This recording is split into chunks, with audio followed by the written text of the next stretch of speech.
Hello and welcome to ASBO International's webinar on the Certificate of Excellence in Financial Reporting Award, presented by VALIC, with a special thanks to John Keevan, Vice President, K-12 Markets. My name is Patrick O'Connor, and I am the moderator today. Our presenter is Sara Kirk, Audit Manager at Heinfeld, Meech Company. The technology for this webinar is provided by TalkPoint. If you have technical questions, please click the question mark in the upper right-hand corner or type your question in the question box on the left. If you have questions pertaining to the COE program, please type them in the question box to the left, and we will try to address them during the question and answer period at the end of the session. Please remember to mute your phone. If you do not have a mute feature, please press *6. Today's session will run approximately 60 minutes. We will discuss COE program requirements and how the COE demonstrates your district's commitment to fiscal integrity. Afterward, there will be a short Q&A session. Following today's session, you will be able to access this webinar on demand through the ASBO website. Now, without further ado, I would like to introduce today's speaker, Sara Kirk. Sara Kirk began her career in the Phoenix office of Heinfeld, Meech Company in July 1999. Over the past 14-plus years, she has managed financial and compliance audit services for numerous governmental entities. In her role as an audit manager, she provides guidance and training on accounting and auditing issues relevant to governmental entities. Sara currently serves on the Certificate of Excellence Advisory Committee for the Association of School Business Officials International and has reviewed almost 1,500 comprehensive annual financial reports for eligibility in the Certificate of Excellence in Financial Reporting program. Sara received a Bachelor of Science degree in accountancy from Arizona State University. With that, Sara, I'm going to turn it over to you and we can get started. Thank you, Patrick. Good afternoon, and thanks in advance to everyone for listening, for taking time out of your busy schedules to learn about ASBO's Certificate of Excellence in Financial Reporting Award program. Our agenda today, we have two primary objectives that we're going to address in today's webinar. One, we want to provide you with information on why your school system should prepare a comprehensive annual financial report and participate in the Certificate of Excellence program. And our second objective is to discuss what the preparation of a CAFR entails and how the COE program submission process works and what the requirements are. As you can see, we have a lot to cover, so let's go ahead and get started. Let's begin with why your school system should prepare a CAFR and participate in the COE program. The mission of our COE program is to encourage and recognize excellence and transparency in the preparation and issuance of a school system's CAFR. You, as school business officials and stewards of public funds, hold the public trust, and in these economically challenging times, you need to demonstrate that your school system is effectively and prudently managing resources. Credibility. The fact that your peers and outside professional technical reviewers are going to be looking at your financial statements and your external financial reporting can help lend credibility to your governing board and district finance staff. School finance is a difficult concept, and often communications are done from a budgetary perspective and not in common financial terms. The CAFR can help to translate a complicated school budget into general finance terms for a more general audience. On the topic of transparency, by doing a CAFR and participating in the program, you're providing additional information beyond what the minimums are required by GAAP. In many states, like mine in the state of Arizona, we have some new transparency laws that require school districts to have financial information available to the public in a certain format. An awarded CAFR is often a means used to meet that requirement. Recognition. I know my clients who participate in the program, when they receive the award, they really celebrate it with their staff, with their governing board. The awards are displayed in their business offices, and it can really serve as a tool to help enhance staff morale and keep individuals in your department striving to do high-quality work. Improvement. Review comments that you'll get as part of the program serve as a tool to help you continually improve your financial statements. You'll also annually receive informational comments to help remind you of upcoming GASB statements that may require implementation in future fiscal years. The CAFR can also serve, when you have it reviewed by the Certificate of Excellence professional reviewers, as a tool to help evaluate the qualifications of your independent auditors. Many of you out there probably work side by side with your auditors when preparing your financial statements, and having that outside look by an ASBO professional can kind of help you determine, are your auditors keeping up with the regulations as they become required to be implemented. Lastly,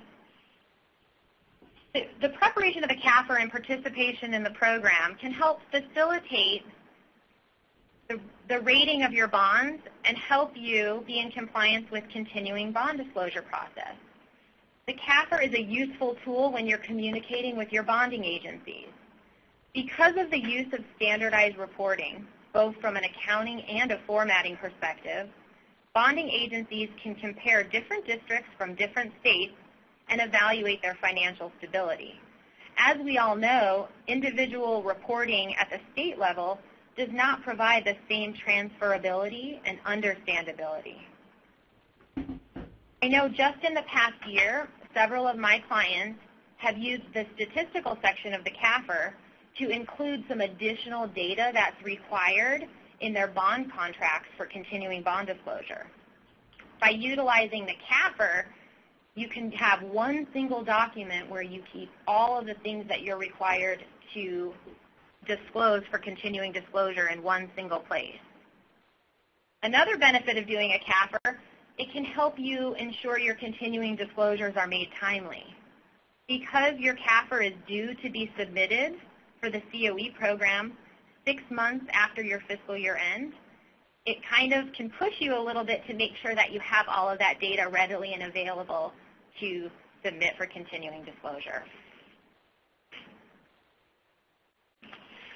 Now, Ed Chabel, he's the chair of our COE Advisory Committee from Iowa, and he was able to obtain this quote this past fall when we did a presentation on the COE program at the annual meeting in Boston. He got this quote from his financial advisor at Piper Jaffray. I'll give you a second to kind of read through the quotation, and then I'll kind of just touch on a little summary of the highlights in it.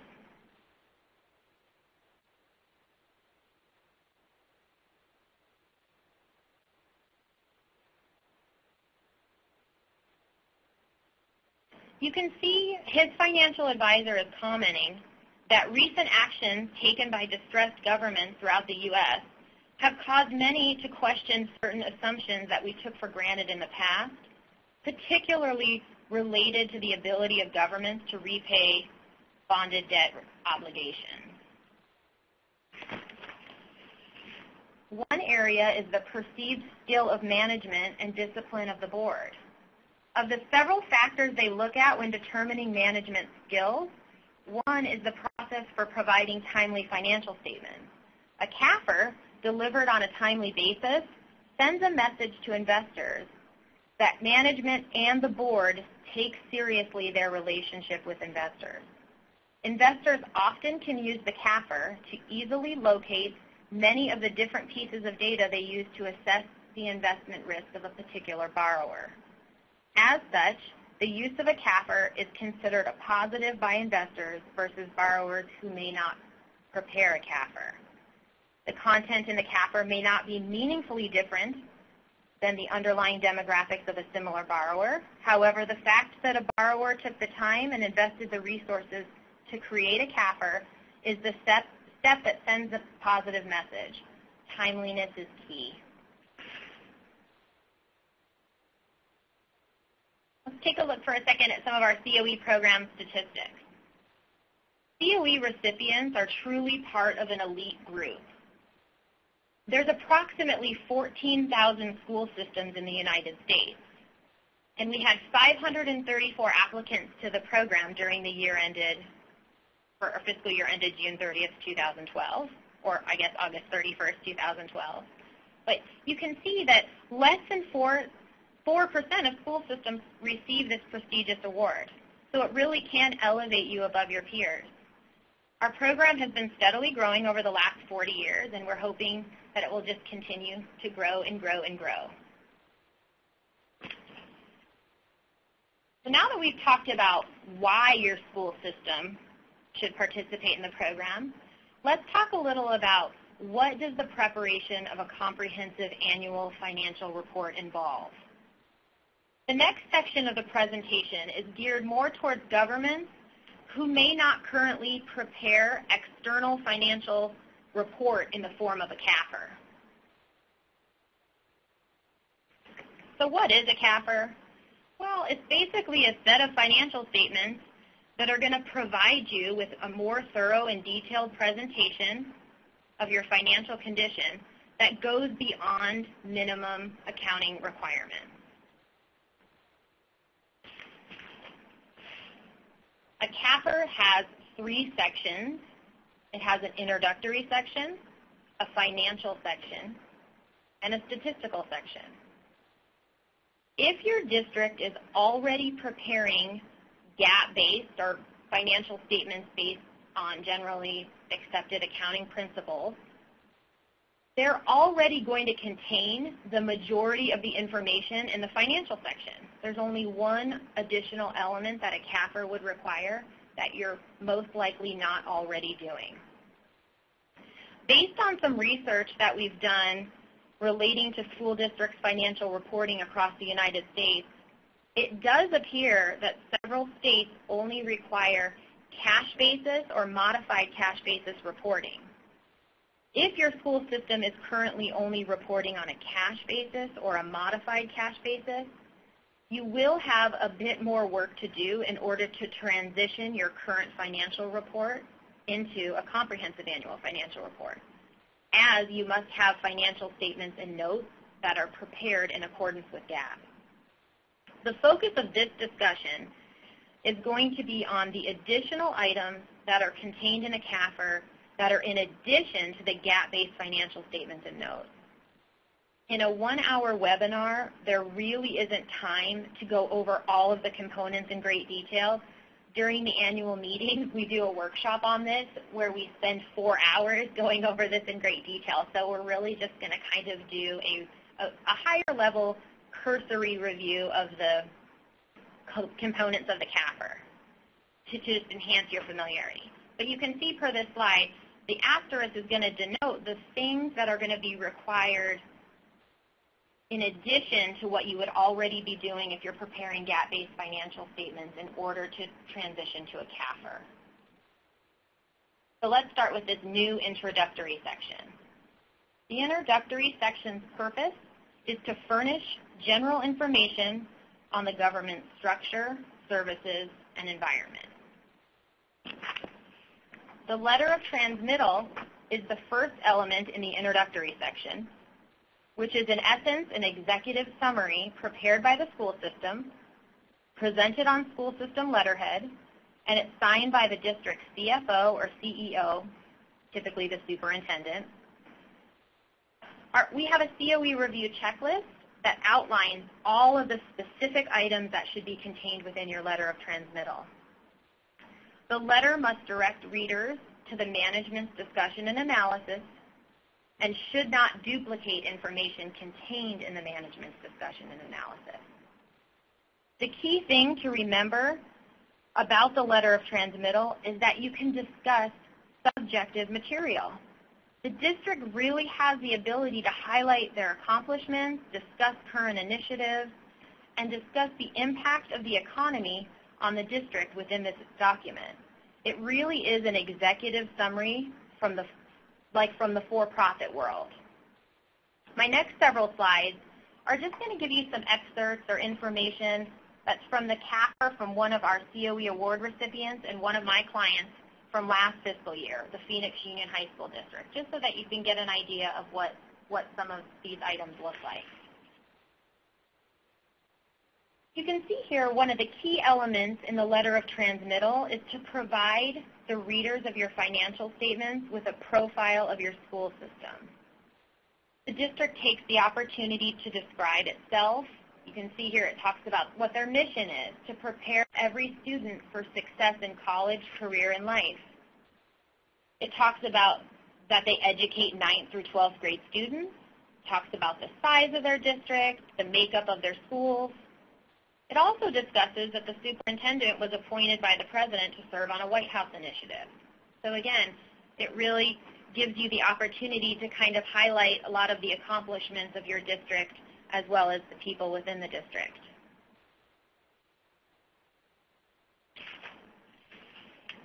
A letter of transmittal also is required to include information useful in assessing the condition or the economic condition of your district. You can see here, this district included information on what's happening with the economy here in Arizona, that we're having a slow recovery similar to the rest of the country, and it also cites some data specifically related to the housing market. You'll want to give readers of your financial statements an idea of what's going on around you that's impacting your school district.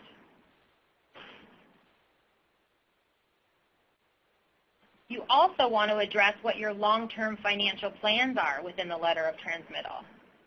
Here, the district's provided some good information related to the state budget and how that's impacting the school district, the potential for changes in future revenues, and its continued efforts to restructure and reduce workforce without harming the needs of its students. The introductory section is also required to talk about any awards and acknowledgements that the district received. And you can see here that if you've received the Certificate of Excellence from ASBO, you would display that certificate right here within the introductory section of the CAFR. You can see that they had received, this is from their 2012 CAFR, and so they were awarded the certificate from the previous year, and they've displayed it in the CAFR. You're also required to have a list of principal officials, so all of your governing board and all of your key members of management. And then you're required to also display an organizational chart within the introductory section of the CAFR. So hopefully you can see by this brief overview of the introductory section that usually isn't too difficult or time-consuming to get the items needed to kind of compile this introductory section in the first year that you're transitioning to preparing a CAFR. The letter of transmittal is obviously going to take the most time, but once you get that document established, really all you need to do is update it from year to year. And it shouldn't be too time-consuming from that point moving forward. All right, the financial section. As I stated before, if you are already preparing GAAP-based financial statements and notes, there's not a whole lot of new information that you'll need to add in order to transition to a CAFR format. The financial section obviously contains all of the basic financial statements, including the notes and areas of required supplementary information. What is different about the financial section if you issue a CAFR? Well, the CAFR is going to require that you present various combining individual financial statements and schedules. And we're going to go over a little bit more about this in great detail in a few more slides. The financial section begins with the independent auditor's report. I get asked often what the impact of the audit opinion is on your school system's eligibility for the COE award. Your school system must receive an unmodified opinion, used to be called unqualified, on the financial statements in order to be eligible for the award. So if for some reason your school district received some type of modified opinion or an adverse opinion or a disclaimer, your auditors were unable to render an opinion, then you would be ineligible to receive the Certificate of Excellence Award. Following the independent auditor's report is the management's discussion and analysis section. This is required by GAAP and introduces the basic financial statements with objective and easily readable analysis of your financial activities. Remember again, the key difference between the letter of transmittal and this management's discussion and analysis is going to be, the management's discussion and analysis is an objective document, whereas the letter of transmittal can include subjective information. I don't want to spend a whole lot of time on these next few slides, which are just intended to give us a brief kind of reminder and overview of what the basic GAAP-based financial statements that are required are. But the reason I've included these slides in here is just because I want to emphasize a key point. The basic financial statements and notes really are the meat and potatoes of your CAFR. They have, they are the most important, that's the most important data in the CAFR. That's what your auditors are opining on. And if during the review of your CAFR for the COE program, a professional reviewer finds any type of major issue related to this area of the CAFR, it could prevent your school system from receiving the award. For example, if your school district failed to implement a new GASB standard in the financial statements for the year that you were required to implement it for, or if your financial statements contained a major error or omission, something that technical reviewer detected that they felt was significant enough that could prevent your district from receiving the award. And we often hear, well, my auditors prepared the financial statements, but as management, as we all know, we're the ones who are ultimately responsible for the financial statements, and so it will still impact your ability to receive the award. That being said, just going to touch on this very briefly because I would rather save time later to answer any questions people may have, but just a quick reminder, our basic financial statements, they start with the government-wide financial statements, the statement of net position and statement of activities.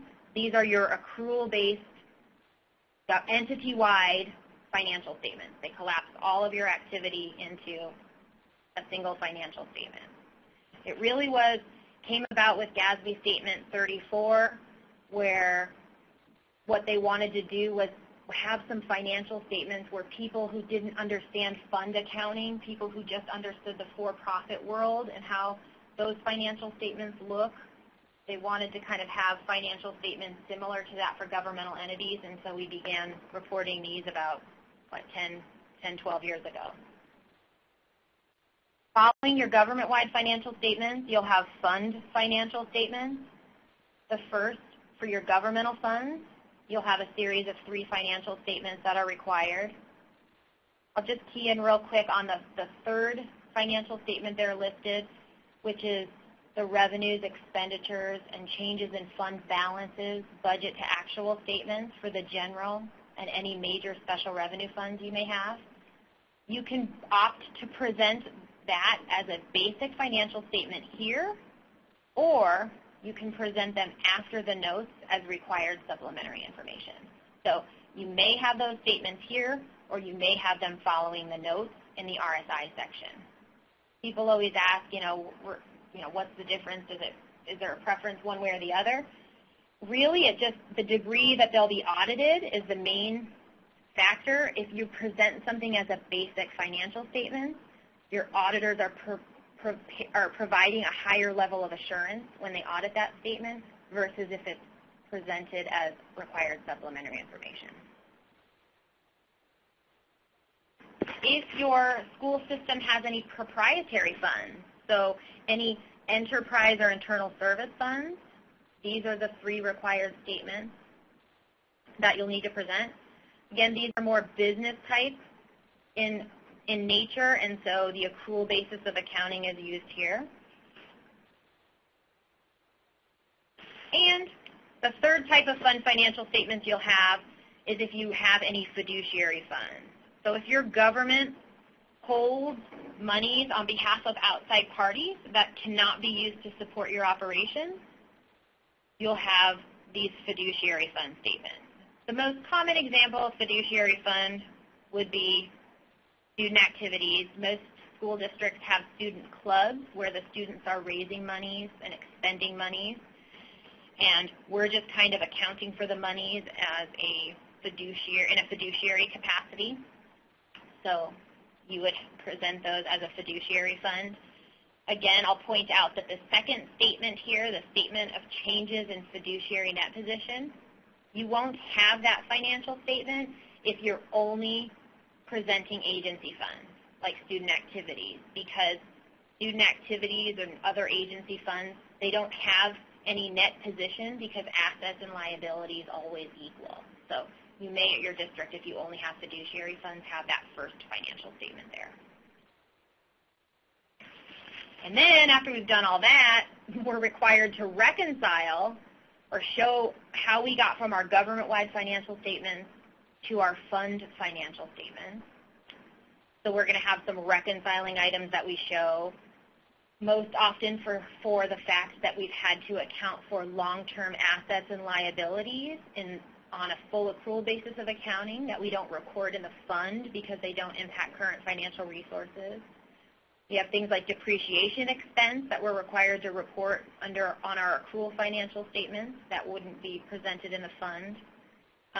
Some revenue recognition differences, so we're also required to have reconciliations of that activity.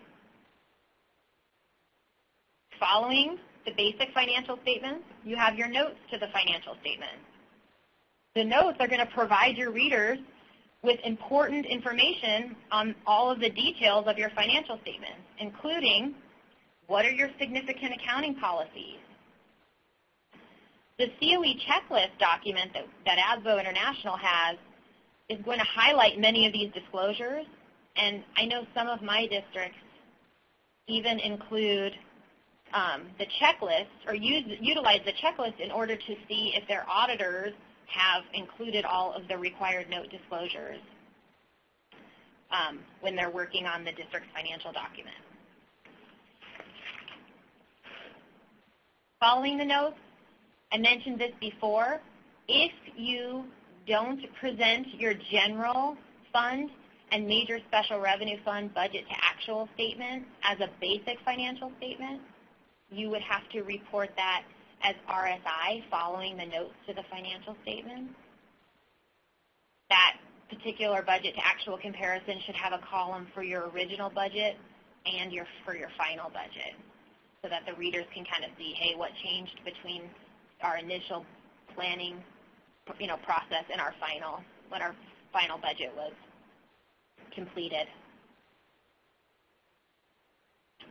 And now we're going to get to the part where if you haven't prepared a CAFR before, these additional individual fund financial statements and schedules may not be in your current financial presentation.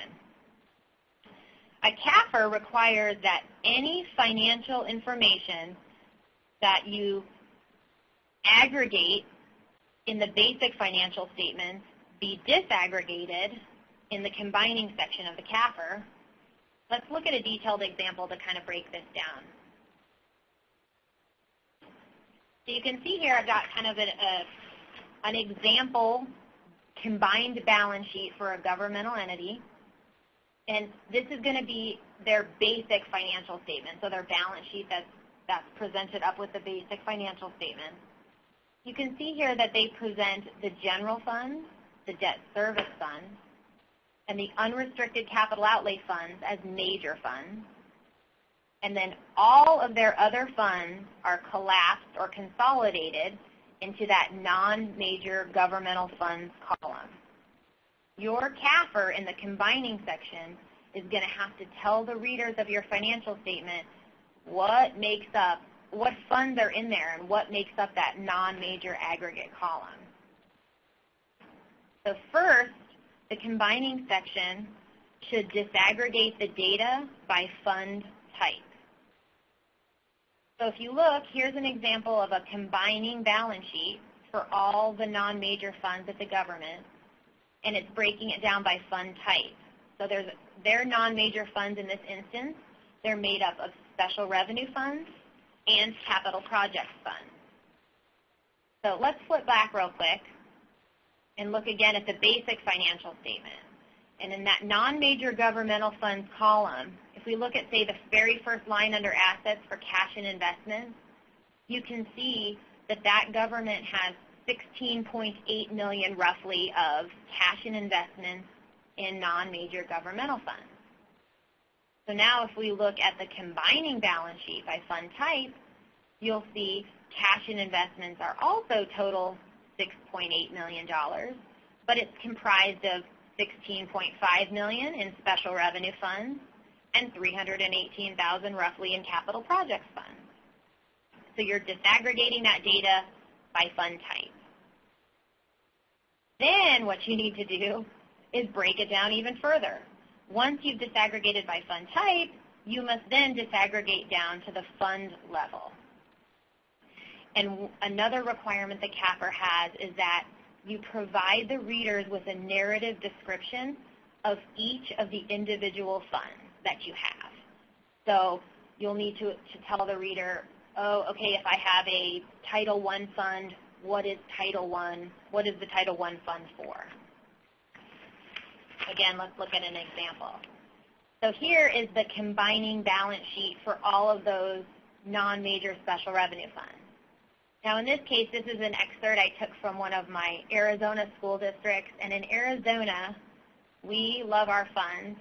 We're required to follow, our districts are required to follow a state-mandated chart of accounts. And so each of these, they're legally required to kind of keep them in a different fund. So we have several. So I didn't put the whole financial statement in here, but just to kind of give you an idea, what this is really going to do is, again, if we looked back, we're now breaking down that $16.5 million that we had in cash in the special revenue funds. We now need to know what fund is that made up of, and that's what this financial statement is going to tell you. Prior to this section, you would have some narrative explaining to the reader, well, what is the classroom site fund? What is the instructional improvement fund? And so on and so forth to provide that additional information. I'm often asked what constitutes a fund for financial reporting purposes. And don't confuse financial reporting purposes with accounting purposes. Accounting purposes is how you account for in your general ledger, which could be to a much greater level of detail. The guidance for, indicates that governments should establish and maintain funds and report on those as required by law, which will vary from government to government and state to state. So some districts I see have numerous funds that they need to break out in the combining section, and then other governments and other states, they have a much smaller amount of funds that are presented. And with that, we've concluded our discussion of the financial section. And let's move on to the third element of the CAFR, which is the statistical section. This would, again, be something that would be entirely new to you if you haven't prepared a CAFR in the past.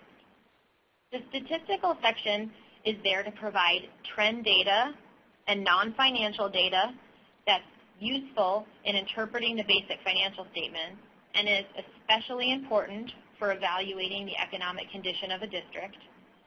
I find that the governing bodies of many of my clients really like the statistical section data. It's an easy way for them to kind of look at the changes and trends of things over time in a very, easy way. The requirements of the statistical section are outlined in GASB Statement 44. The statistical section is organized with 5 objectives in mind. You have to provide information on financial trends. You have to provide information on revenue capacity, debt capacity, demographic and economic information, as well as operating information.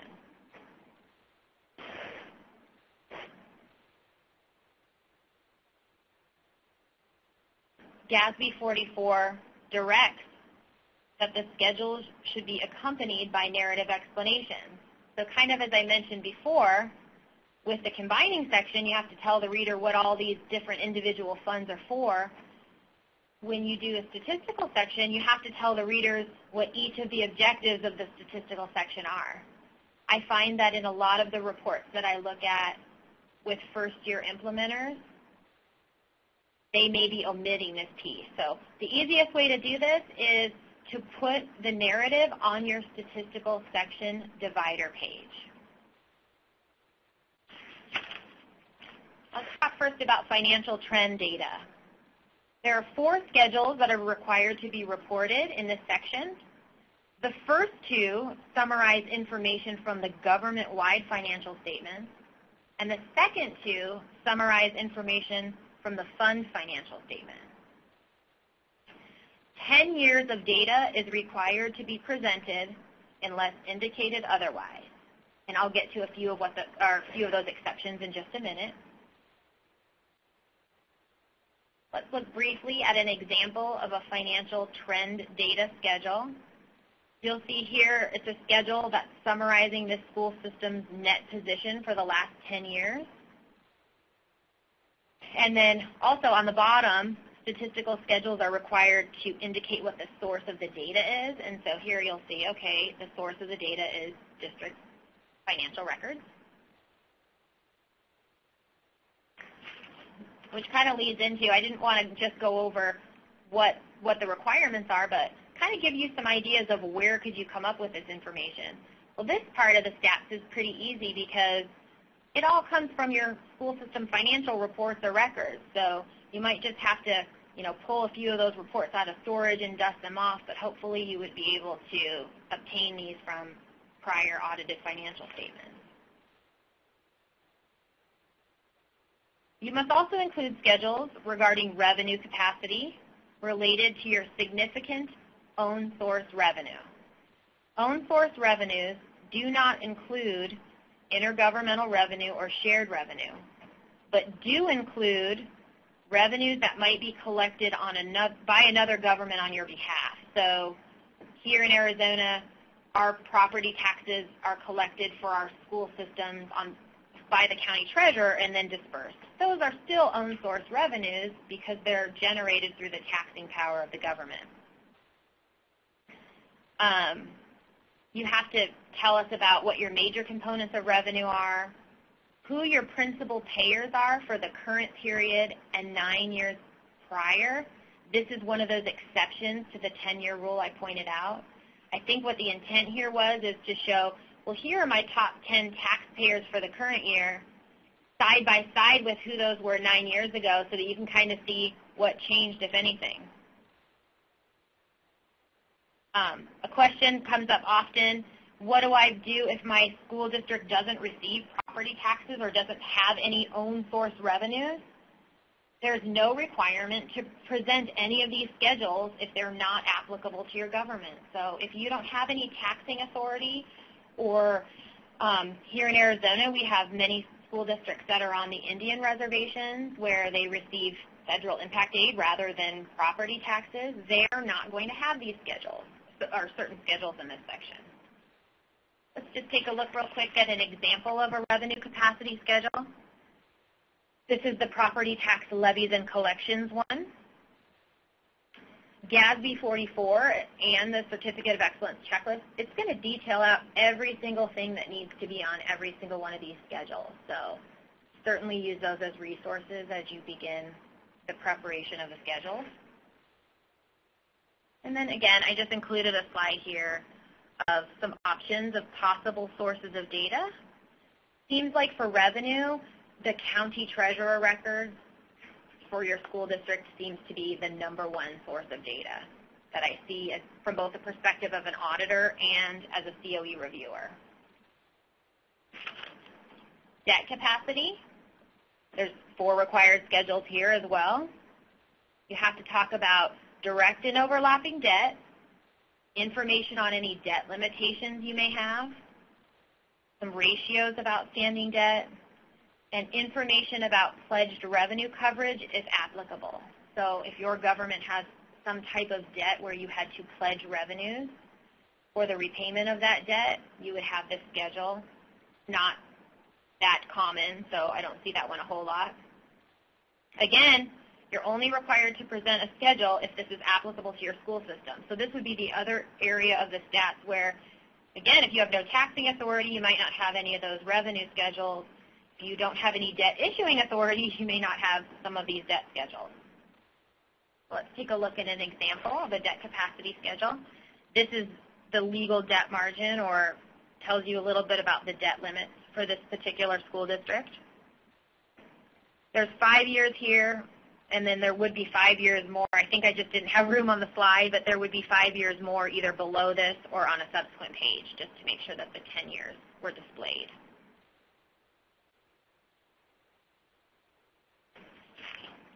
Again, some sources of data for debt capacity information. Number one source of data I see, bond offering statement. So if you did a public offering, a lot of this data is already summarized within that document and can be used to assist with the preparation of your school district statistical section. Demographic and economic information. This is supposed to help the readers of your financial statements better understand the socioeconomic environment you operate in. Information required to be reported here includes population, personal income, per capita personal income, and unemployment information. This section must also include information on your school district's principal employers for the current period and the 9 years prior, or the period 9 years prior. So this one is similar to your principal taxpayer schedule, where side by side you're going to show who are my top employers for 10 years, next to who were my top employers 10 years ago, or 9 years ago, sorry, and you can look at them side by side to kind of see, hey, you know, what's changed over the last decade. Sample schedule again, with some of that data you'll see. Sources of the data is indicated on there as well.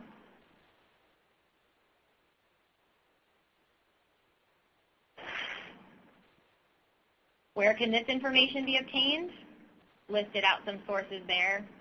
There's a vast array of sources for this data. Hopefully this wouldn't be too difficult to obtain. It seems like not many of the districts that I work with have any difficulty getting this information.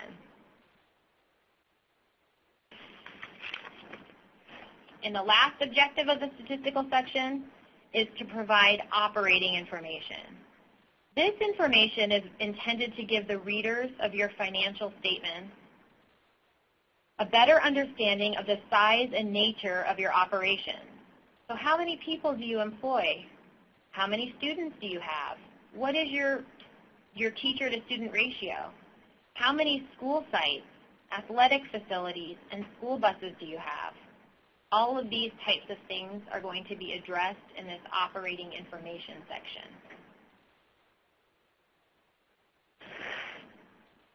Again, here is an example schedule of some of the data that I just talked about.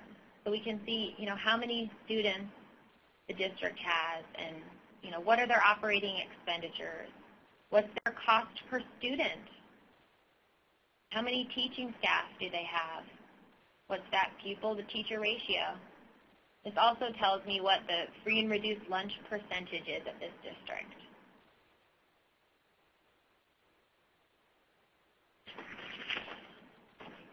Where can this information be obtained? I think you can probably tell by the nature of the information that it comes from school system internal records.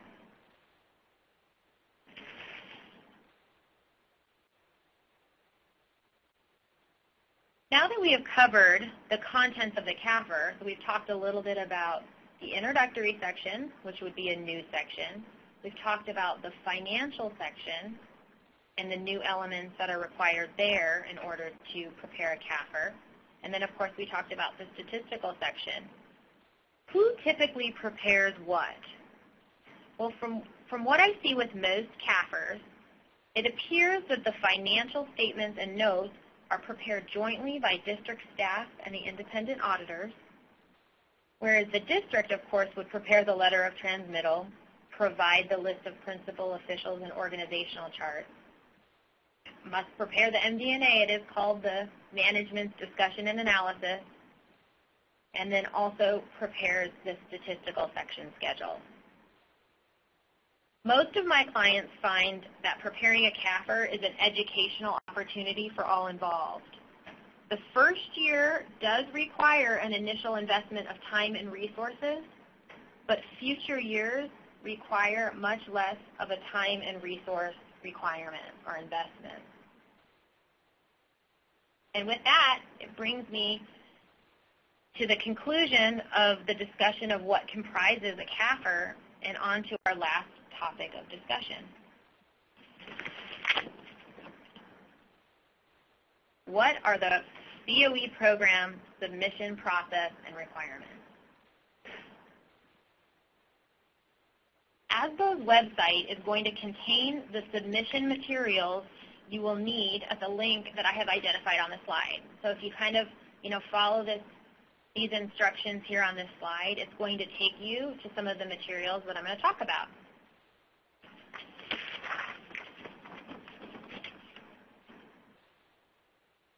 You'll want to include a letter signed by your school system CFO or equivalent position requesting that your CAFR be reviewed along with a completed application and 3 copies of your CAFR.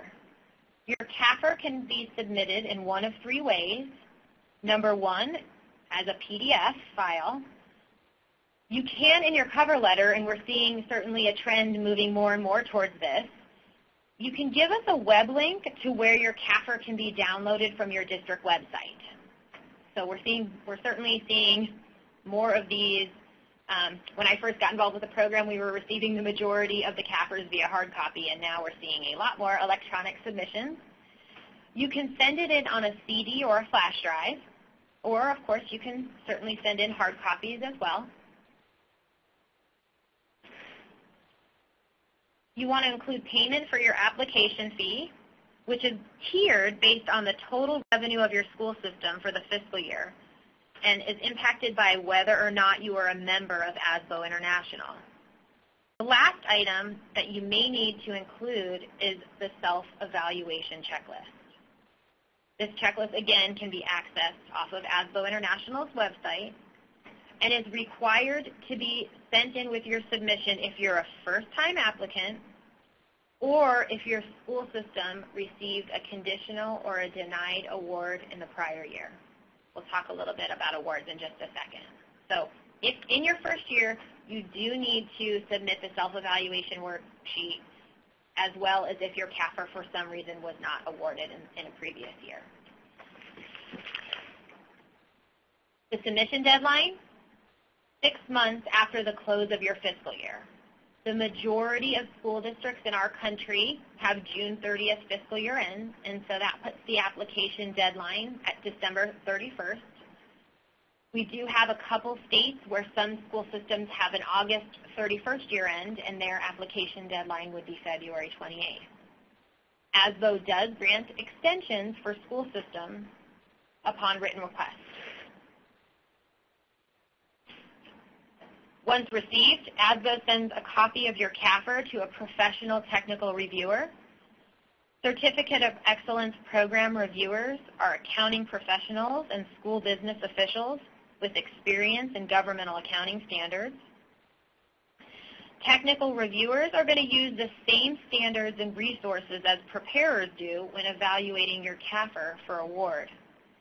The Certificate of Excellence Committee is a group of dedicated school business officials and accounting professionals who oversee all aspects of the Certificate of Excellence program and are instrumental in establishing program guidelines and resolving any appeals. A reviewer writes a comment if a particular requirement has not been met, whether it be omitted or incorrect, or if they see an opportunity for you to improve, expand, or clarify something within your CAFR document.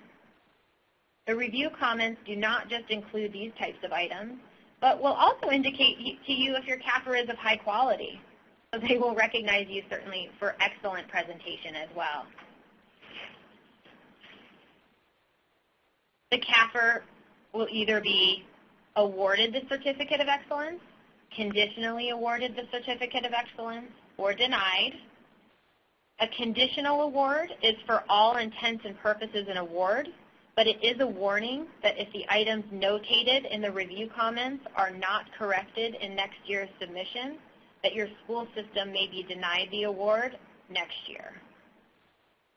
You can see here we've listed out the program numbers for the 2012 review year, and a very small percentage of CAFRs are not awarded the Certificate of Excellence. So of our 534 applicants for the year, 525 were awarded, 4 were conditionally awarded, and 5 were denied. If for some reason you are denied the Certificate of Excellence award, the fee to submit your CAFR in the subsequent year is waived.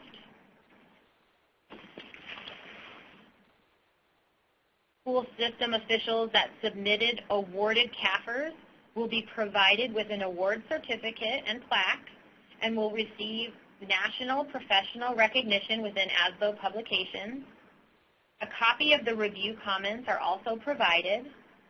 School business officials can contact ASBO International with any questions that you may have on the comments, and all school systems must provide written responses to the comments with your submission in the following year.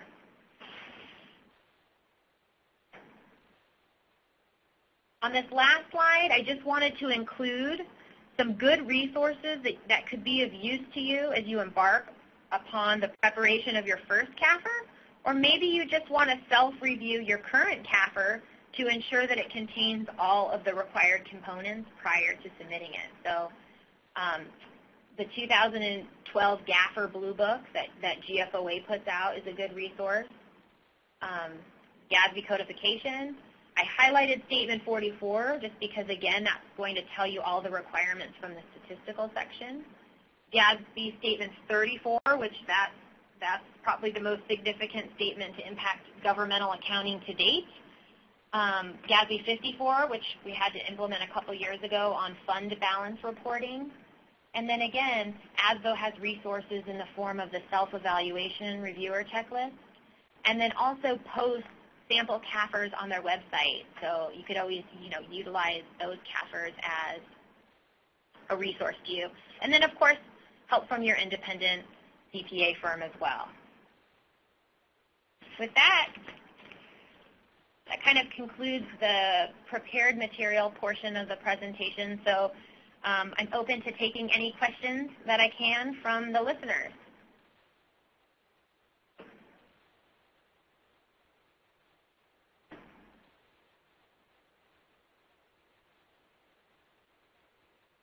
Okay, it looks like we have a question about receiving a comment about the letterhead for the transmittal. We only use letterhead on the first page. Are you indicating we should use letterhead for all pages? No, you are not required to use letterhead for all pages. Just the first page of the letter of transmittal, where you're going to address your citizens, governing board, et cetera, is required to be placed on letterhead. The remaining pages of the letter do not need to be on letterhead.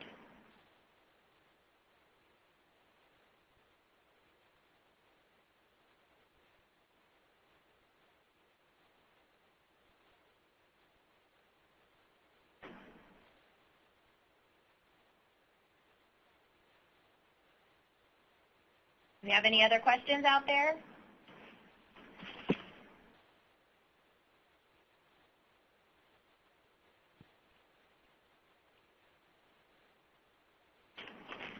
All right. Well, with that, I think we can go ahead and conclude today's webinar.